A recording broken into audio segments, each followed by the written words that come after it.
With brisk merry lays, we'll sing to the praise of that honest patriot, the Drapier, who all the world knows confounded our foes with nothing but pen, ink, and paper.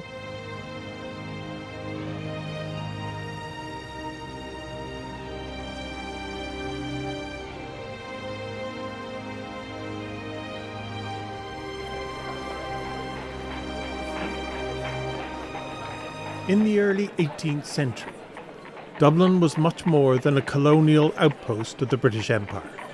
It was the heart of the Irish nation, grappling with the impact of British imperial ambitions. Its bustling streets and vibrant intellectual circles reflected both the influence and impositions of a colonial power. Ireland is governed by a Protestant elite. Small number of gentry families, nobility, who own most of the land. Catholic land owning is about 14% of the land, the rest is in Protestant hands.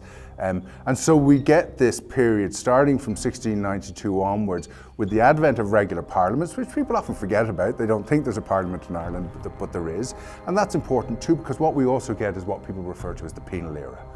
So we get the introduction of a body of laws penalising Catholics and Protestant dissenters, Presbyterians and others, being penalised because of their adherence to a faith other than the state church, which is the Church of Ireland. All of these laws are enacted that the vast majority of them don't have anything to do with faith or belief.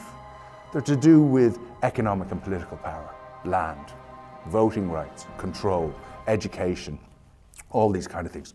And it had been clear for some time that things were not going well. Clearly Britain was beginning to the early stages of the Industrial Revolution. I know it's a bit early, but still it's doing well. The war is over after 1713. Peace comes back, bit of prosperity, trade resumes, and Ireland is going nowhere in this same period. Ireland as a whole is massively diverse. So you've got that big division between town and country. So Dublin is completely different. So from, say, if you're in the west of Ireland. So there are all kinds of divisions of class and of religion, obviously. So you've a very different Ireland. It's much more clearly divided in the 18th century. There is a Catholic majority, 75, maybe 80% of the population, who have little to no political or economic or social power.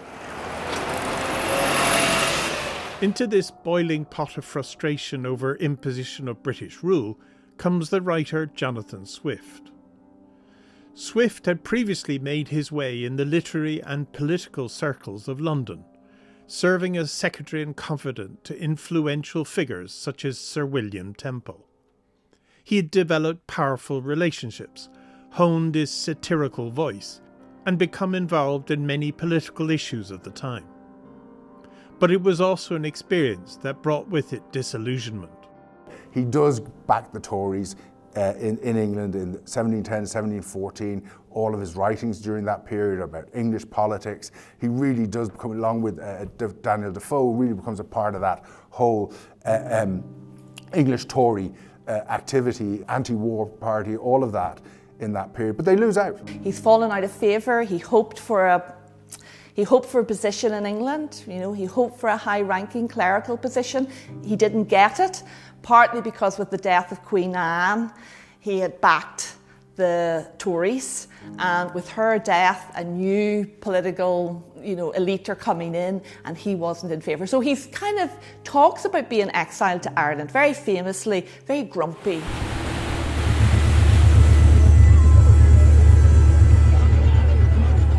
Comes back to Ireland in what is really an exile, even though he's Irish, he sees it as an exile, and at times he writes horrendously about Ireland, describes it in the worst possible ways. He talks about the shocking climate and all this kind of stuff.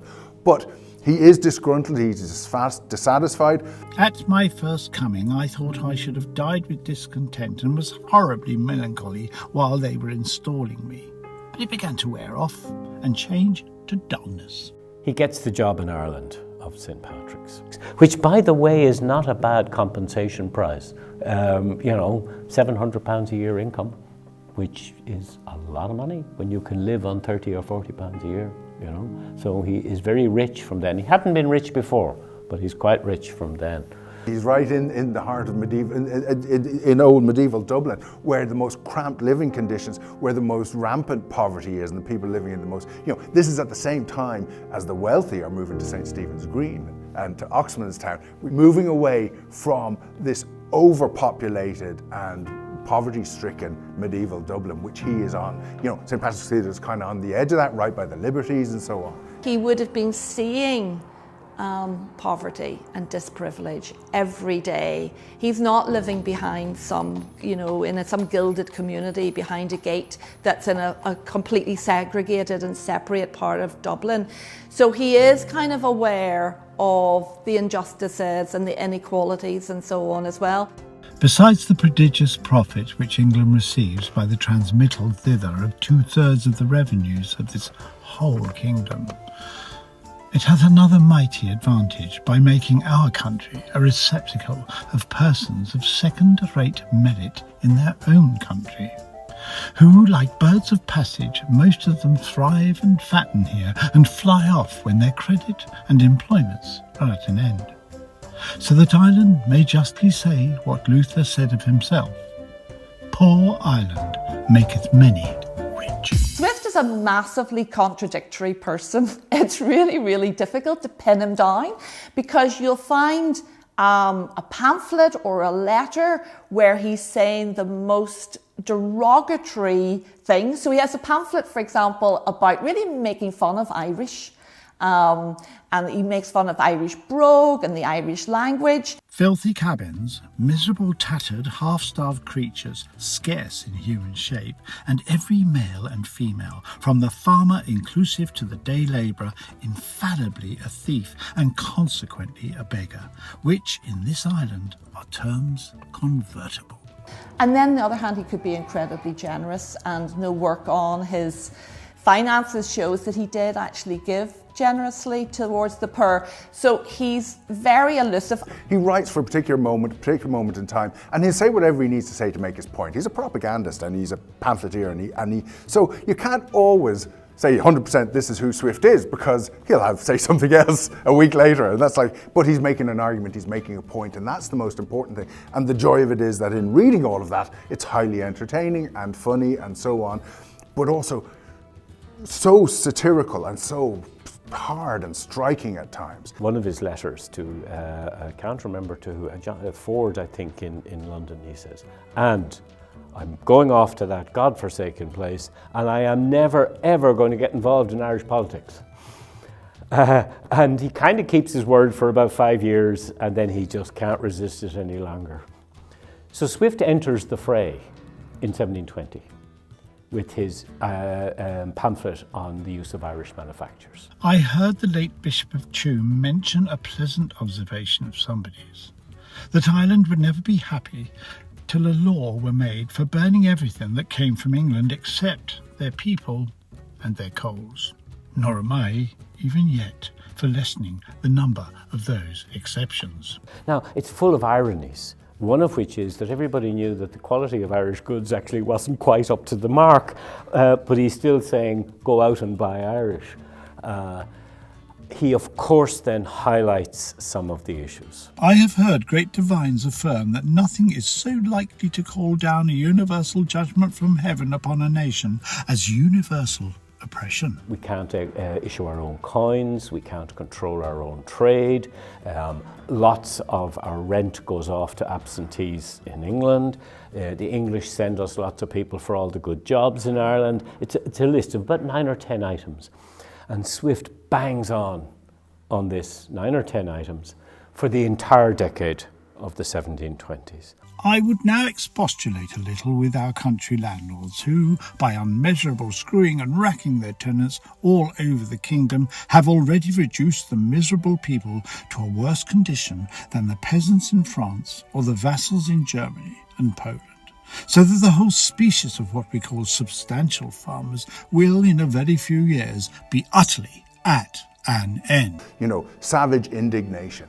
And that really comes out in the 1720s. His anger at the way in which he might be unhappy being in Ireland, and at times actually I think he is happy in Ireland, but he's even more angry about the way the rampant poverty that he believes can be dealt with, can be addressed. What can be more deplorable than to behold wretches starving in the midst of plenty?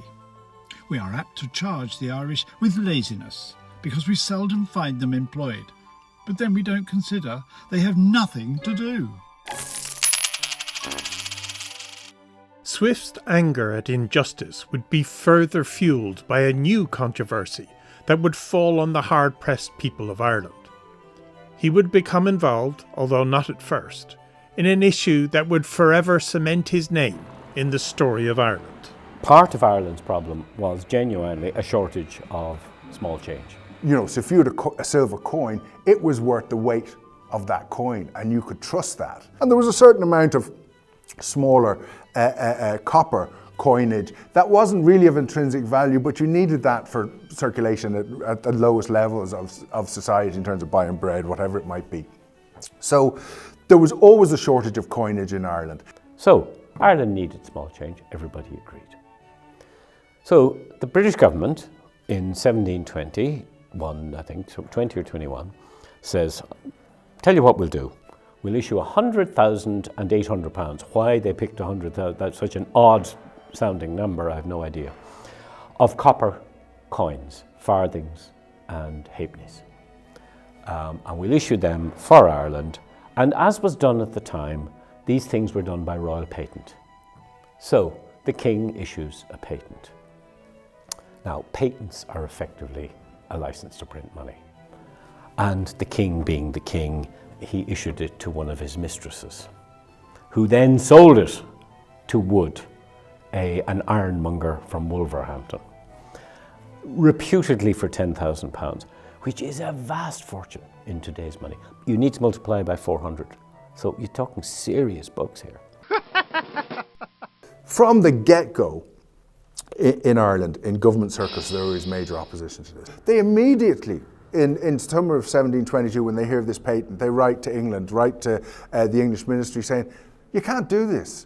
100,000 is way too much. When we've only got 400,000 per annum in gold and silver, it's going to take way too much out of the economy. It's going to lead to a recession, it's going to lead to hyperinflation, it's going to lead to all these problems. And they're right. They actually are right. Letter to King from the Irish Privy Council. If the letters patent granted to William Wood should in all points be exactly complied with, the loss to be sustained by taking his halfpence and farthings would be much greater than this poor kingdom is able to bear. In 1720, the British government had passed a thing called the Declaratory Act. And the Declaratory Act is a very short act. It says two things. One, British Parliament can overrule the Irish Parliament if and when it feels like it. And two, the Irish House of Lords is not the final place to adjudge Irish cases. In fact, it doesn't adjudge Irish cases at all. All appeals must go to the British House of Lords. This whole issue of, are Ireland and England sister kingdoms of equal status, or is Ireland really just a colony of England, and despite having its own parliament, its own government, its own law courts, all that, when England decides to overrule anything that happens in Ireland, it can. And this is the constitutional question that Swift, from the Injured Lady in 1706 onwards, has been, engaging with. Let them, when they once get in, sell the nation for a pin. While they sit a-picking straws, let them rave at making laws. Let them form a grand committee, how to plague and starve the city. Let them stare and storm and frown when they see a clergy gown. Let them, with their gosling quills, scribble senseless heads of bills. And the Irish political nation, at all levels, including the governments people, say, no, this is a step too far. We're going to stand on principle on this. And they launch a campaign. So you've got government opposition in 1722, okay. Later in 1722, early 1723, it starts to spread out to local boroughs and corporations, because again, this is about markets, trade, this is a real worry. But where it really galvanizes in terms of Irish opposition is when the Irish Parliament meets in late 1723. There's one of those rare occasions where both the House of Commons and the House of Lords agree on an address to the monarch. And it is in opposition to Wood's halfpence, and that's a major step. The British government keeps saying, they double down, and they say, no, force it through. And they send over Lord Grafton to force it through, and he is a total waste of space. He fails dismally, so they have to recall him. And roughly at the same time, the leaders of the Irish political nation, they go to Swift and say, will you give us a hand here?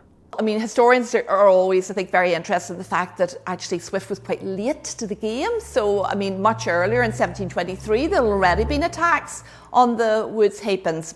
Swift comes in early in 1724. He's asked, high people in high places are asking Swift to contribute. And he comes up with this notion. He says, I know how to do this. I'll present myself as Mr. M.B. Drapier. Notice Drapier, not Draper, which is the proper spelling of it, of High Street in Dublin, and how this is going to ruin my trade. So he issues the first letter, which causes consternation. What I intend now to show to you is, next to your duty to God and the care of your salvation, of the greatest concern to yourselves and your children, your bread and clothing and every common necessity of life entirely depend upon it. Therefore, I do most earnestly exhort you, as men, as Christians, as parents, and as lovers of your country, to read this paper with the utmost attention, or get it read to you by others.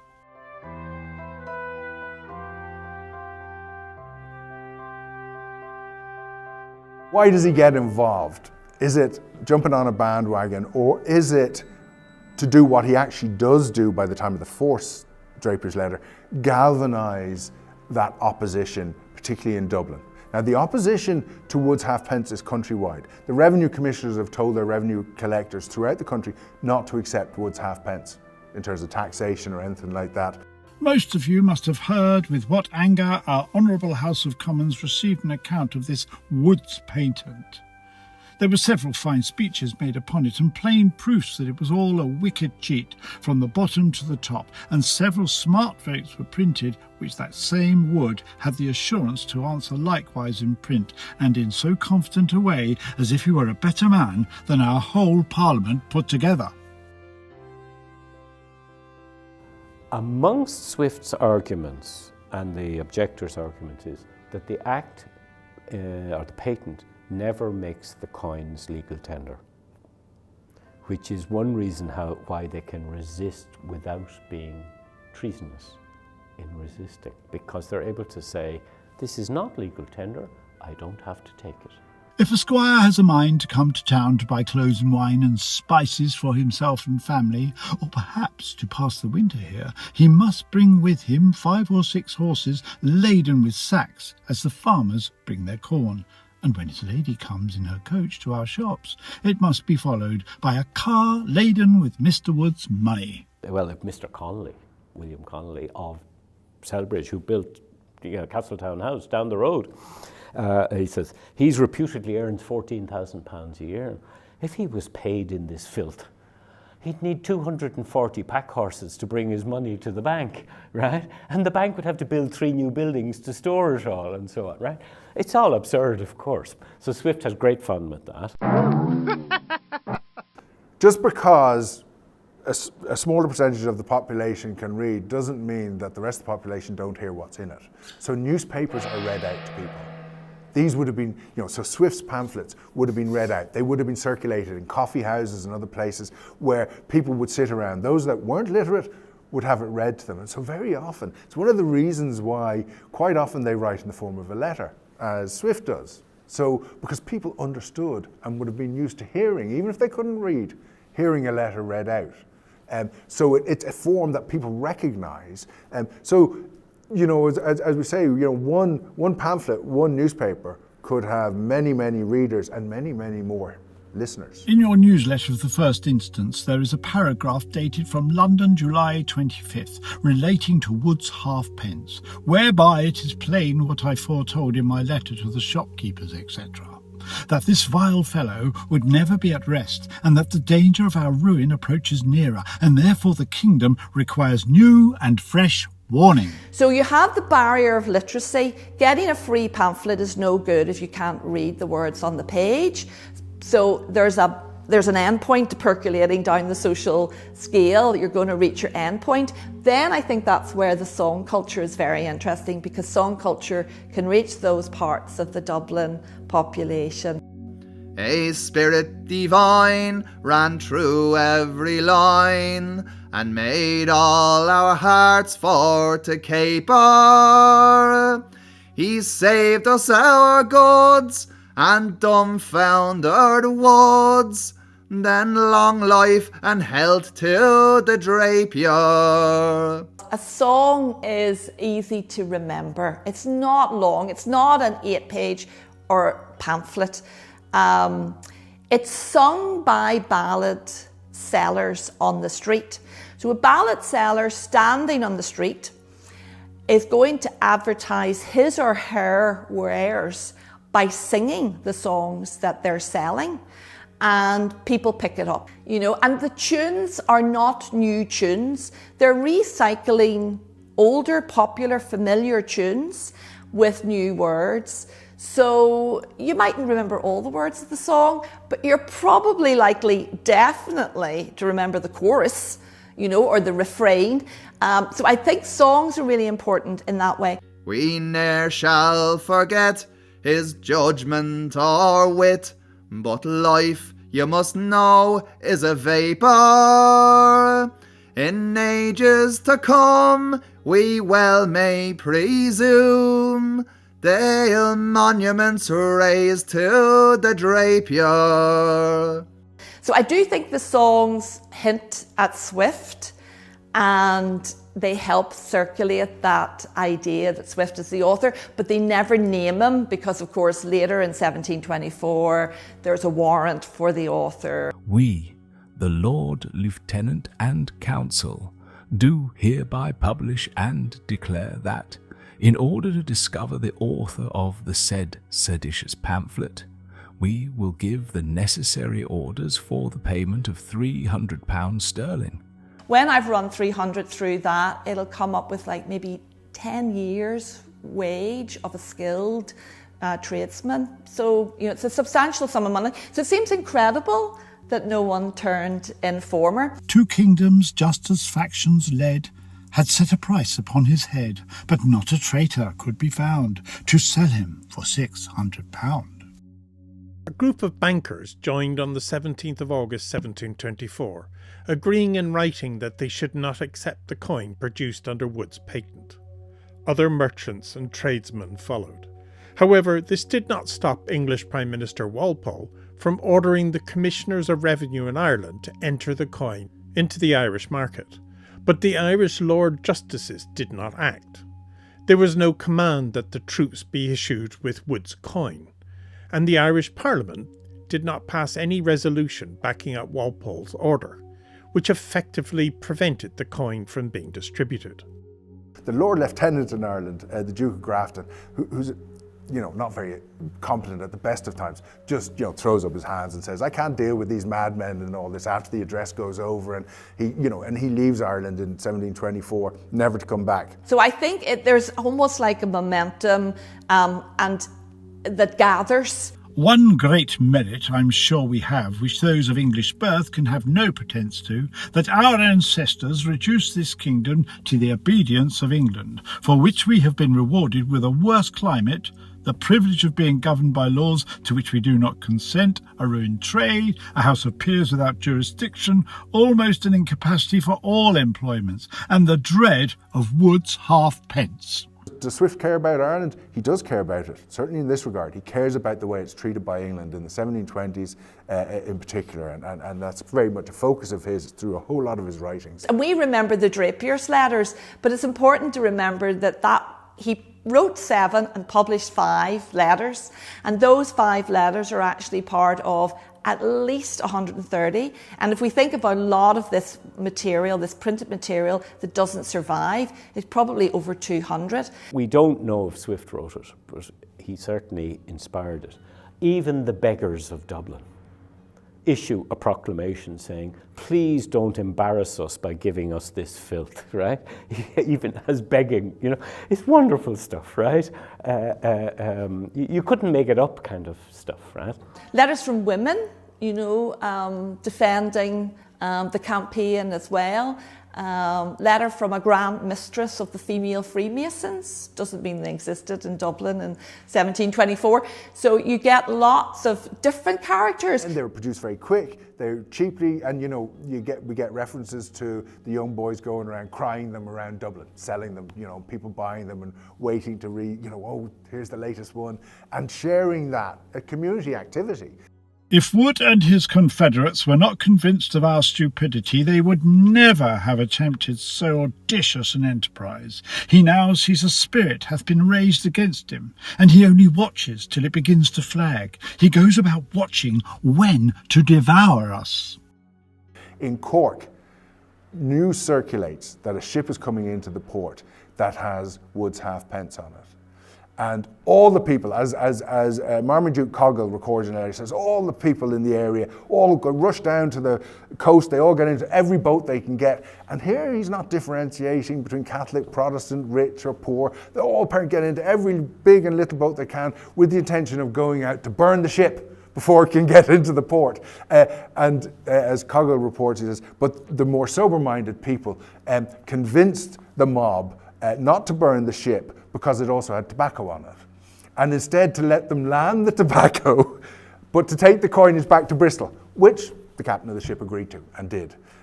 So this, there really is this countrywide opposition. That's down in Cork, and it's quite an interesting incident.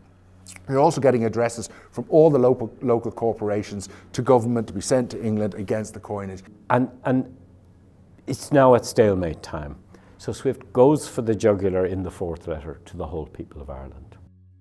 This impostor and his crew do likewise give out that by refusing to receive his dross for sterling, we dispute the king's prerogative, are grown ripe for rebellion and ready to shake off the dependency of Ireland upon the crown of England, to which reports he hath published a paragraph in another newspaper to let us know that the Lord Lieutenant is ordered to come over immediately to settle his halfpence. The sound of the Drapier's trumpet, a spirit arose among the people.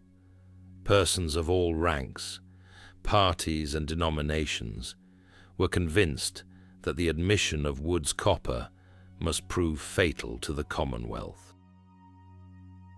Carteret and the new Archbishop of Armagh, Englishman Hugh Boulter, meet with the Privy Council in Dublin, and they look to condemn the 4th Drapier's letter, particularly for what it has said about the king, not being able to write his own, the penner of the king's words. As they say, it's seditious, and so on. So they refer it to the grand jury, the Dublin grand jury, to find against it so they can prosecute the printer, because they ostensibly don't know the author. Now, it is generally known that Swift is the author. So while the grand jury is being convened and so on, Swift then produces often forgotten, a one-page piece called Seasonable Advice to the Grand Jury. And that really puts the cat amongst the pigeons, because in it, and he really gets into the whole thing of, well, we all know the king can't speak English, so what's the problem? But he tries to, and he successfully, it would seem, to influence the grand jury. The people in general find no fault in the Drapier's last book, any more than in the 3 former, and therefore when they hear it is condemned by a grand jury of Dublin, they will conclude it is done in favour of Wood's coin. They will think we of this town have changed our minds, and intend to take those halfpence, and therefore that it will be in favour for them to stand out. So that the question comes to this: which will be of the worst consequence? To let pass 1 or 2 expressions, at the worst only unwary, in a book written for the public service, or to leave a free, open passage for Wood's brass to overrun us, by which we shall be undone for ever. The grand jury refuse to find against it as libelous, and the judge then dismisses the grand jury and impanels another grand jury, which then Swift releases this note from 1680 when it had been found utterly illegal for a judge to do that in England, not in Ireland, but it's the same common law. So he's just ramping it up in late 1724, really ramping it up. Small world. Carteret's a friend of Swift's. Swift goes into him and says, "How are you, Mr. Carteret or Lord Carteret? I think we need to sort this out. You need to get Harding out of jail, and you need to just... And guess what? Harding gets out of jail, the patent gets cancelled, gets postponed and then cancelled.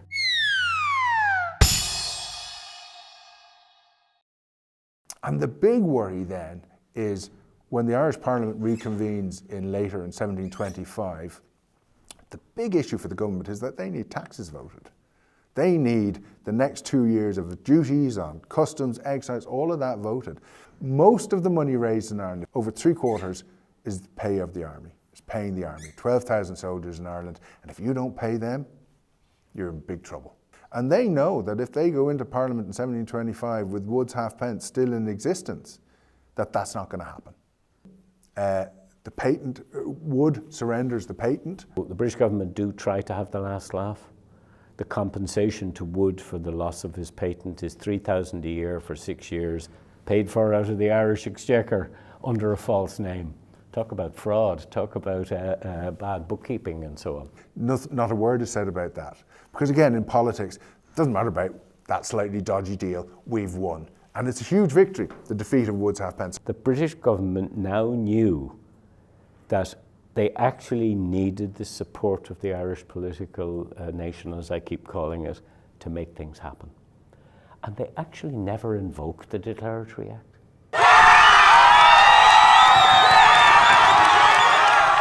Swift's actions in defending Ireland were deemed heroic among the Irish. He was titled the Hibernian Patriot for his actions. Some residents of Dublin even placed banners and signs in the city to recognise his deeds. He was, it would seem, a celebrity. I'm always very nervous to say the first, but I do, typical academic, really nervous about saying the first. But I think in terms of, a profile of someone who's not a leading politician or a royal, Swift is a celebrity in Dublin. Swift was a consummate self-publicist, but never directly. Because don't forget, he's working anonymously all the time, right? He signs nothing in his life, including Gulliver's Travels. He's paid for nothing. But along comes Faulkner in 1725. He's a very young man, he's only in his 20s, and he is a genius of a publicist. And Faulkner gathers together the 4 published Drapier's Letters and 2 unpublished ones, which didn't need, the reason they weren't published is they didn't need to be because they'd won the war. And he publishes them in 1725 under a title of The Hibernian Patriot, and it's a bestseller. It makes Swift famous, and he loves it. He absolutely laps it up. George Faulkner talked about, hung his image up as a sign to his print shop, and actually galvanised students at Trinity to bring up the money, to stump up the money to create a sculpture, a statue of Swift. Now, there's no culture of erecting statues to people other than royals at this time. So Swift doesn't get a statue until it's after his death, so he never lived to see a statue. And then there were 2. There was the bust in Trinity, and then there was the bust in St. Patrick's Cathedral that Faulkner arranged for. Faulkner was crucial in both those actions. So he basks in that glory. It gets double whammied with Gulliver, only 2 years later. So he has 18 years of just basking in the glory right through the 1730s. He was reported upon in the newspapers.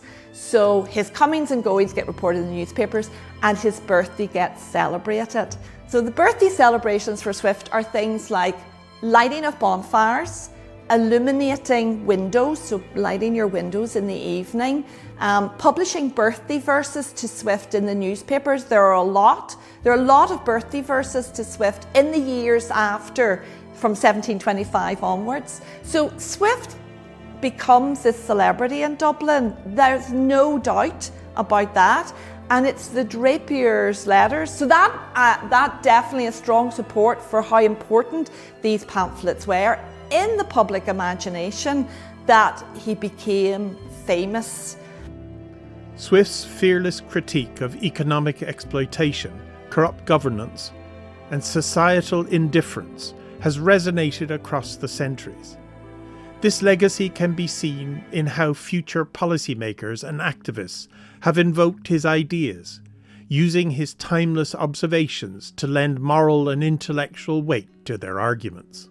The people who follow on from him, be it Henry Grattan, Henry Flood in the 1770s, 1780s, but even post the Act of Union, Daniel O'Connell, Charles Stewart Parnell, Isaac Butt, are all part of the tradition that Swift is a part of. And what we mean there is a tradition of agitating for Irish constitutional rights in whatever model or way you see it.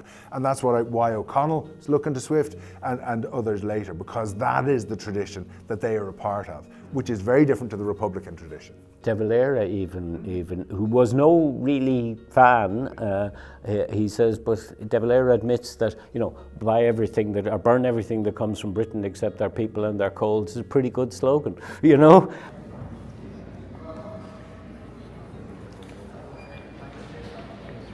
In 1732, his good friend and collaborator John Gay had died. 1735, John Arbuthnot, another friend from his days in London, also died. And in 1738, Swift too began to show signs of illness, perhaps even suffering a stroke in 1742, losing the ability to speak and realising his worst fears of becoming mentally disabled. And Dubliners loved to tell the story how Swift left all his money to found the House for Fools and Mad, as Swift himself said, the first mental hospital in Ireland, and that he was its first patient. That is not true. That is a Dublin urban myth. He's not mad. He has a stroke in 1742, or more likely several small strokes, and he is declared of unsound mind in August 1742, and he dies in October 1745.